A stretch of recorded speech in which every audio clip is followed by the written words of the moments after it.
Long before bright lights and busy cities, before the sound of engines filled the air, there was a quiet land deep within the ancient kingdom of Benin. A land where the people respected the spirits of the earth and feared the places where those spirits were said to live. In that village, every path had a story, every tree had a memory, and every child grew up hearing the same warning. At the far edge of the village, beyond the farms, beyond the red earth road, stood a forest unlike any other. The villagers did not enter it. The hunters did not hunt there. Even the elders avoided speaking about it after nightfall. They called it the evil forest. The elders said the forest was older than the kingdom itself. They said spirits walked between the trees. Some believed the forest whispered to people when the wind passed through the branches. And those who listened too closely sometimes followed the whispers. Over many years, a few brave men entered the forest. They carried weapons. They carried lanterns. They carried courage.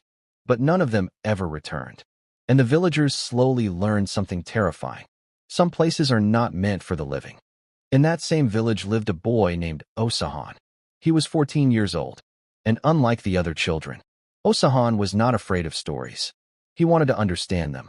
While other children ran from the stories of the forest, Osahon listened carefully.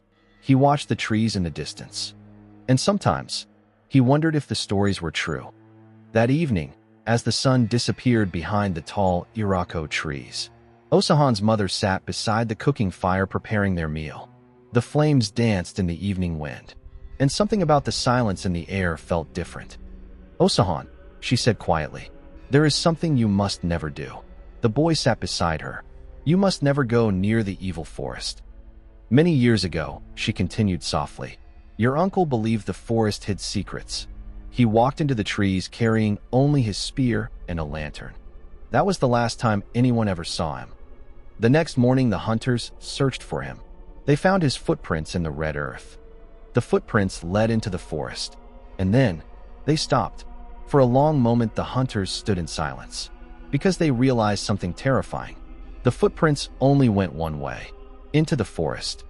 That night, the village slowly became quiet. The cooking fires burned low. The voices of the elders faded into the darkness. And one by one, the huts fell silent. But Osahon could not sleep. His mother's words kept returning to his mind. "Your uncle walked into that forest and never returned." The boy turned on his mat, staring at the small opening in the roof where the moonlight entered. Outside, the wind moved through the trees. Then suddenly, bark! Osahon sat up immediately. It was Echo, his dog. Echo had been with him since it was a tiny puppy. The two of them went everywhere together, through the farms, along the streams, even into the tall grasses where the other children were afraid to go. But tonight, Echo was barking strangely. Not the playful bark Osahon knew. This one sounded urgent. Osahon quietly stepped outside the hut. The night air was cool, and there, under the pale moonlight, he saw Echo running quickly down the red earth path, straight toward the edge of the village. "Echo," Osahon whispered loudly. The dog did not stop. Instead, it ran faster. Osahon hurried after it, past the quiet huts, past the sleeping goats, past the last cooking fire that still glowed in the darkness.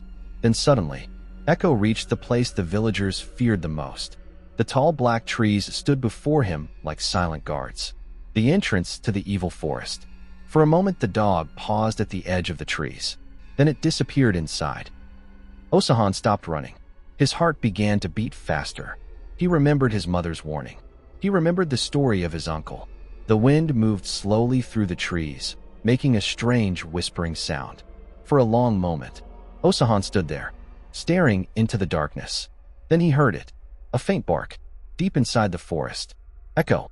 Without thinking, Osahon stepped forward. One step, then another, and slowly, the boy disappeared into the evil forest. What Osahon did not know was that the forest had been waiting for him.